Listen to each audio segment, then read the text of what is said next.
क्या आप जानते हैं श्री कृष्ण जी को रणछोड़ क्यों कहा गया था?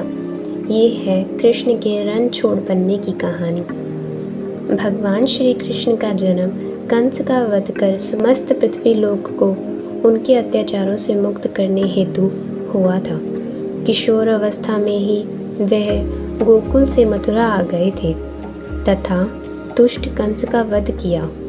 कंस की मृत्यु से दुखी उनके असुर जरासंध ने एक विशाल सेना लेकर मथुरा पर आक्रमण कर दिया। इस आक्रमण में उनके साथ शिशुपाल और काल्यवन जैसे शक्तिशाली राजा भी शामिल थे। जल्दी ही ये सेना मथुरा जा पहुंची और मथुरा की राज्यसभा में कृष्ण तथा बलराम को सेना को सौंप देने का आदेश भेजा गया। इस युद्ध को टालने तथा मथुरा के निर्दोष नागरिकों को बचाने के लिए श्री कृष्ण ने से सैकड़ों किलोमीटर दूर समुद्र में एक नई नगरी द्वारिका का निर्माण करवाया।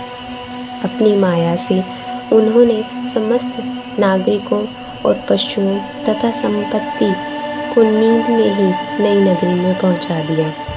अगले दिन सूर्योदय के समय कृष्ण तथा बलराम जरासेंध की सेना के सामने जा पहुँचे।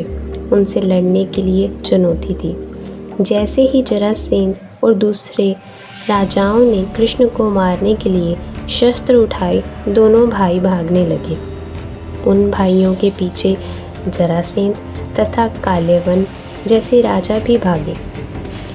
कुछ ही देर में दोनों भाई बहुत आगे निकल गए।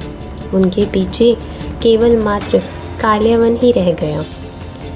उसे देवताओं ने वरदान दिया था कि उसकी हत्या किसी अस्त्र या शस्त्र से नहीं होगी।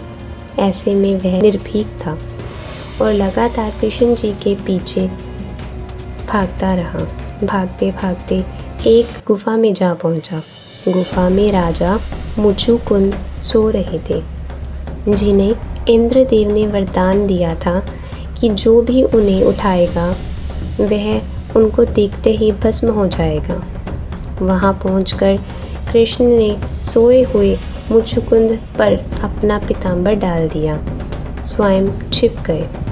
काल्यवन ने वहां जाकर सोए हुए राजा मुचुकुंद पर पीताम्बर देखा। उन्होंने मुचुकुंद को उठाने के लिए लात मारी, जिसके कारण उनकी निद्रा खुल गई। उनको देखते ही वहीं पर जलकर भस्म हो गया। तत्पश्चात श्री कृष्ण ने राजा मुचुकुंद को अपने चतुर्भुज स्वरूप के दर्शन दिए। भगवान श्री कृष्ण ने उनको मोक्ष दिया। वहीं दूसरी ओर जरासेंध और उनके बाकी राजा पूरी तरह से खाली मथुरा देखकर वापस लौट गए। इसी कहानी के बाद श्री कृष्ण के नाम के साथ हमेशा के लिए रणछोड़ जोड़ दिया गया।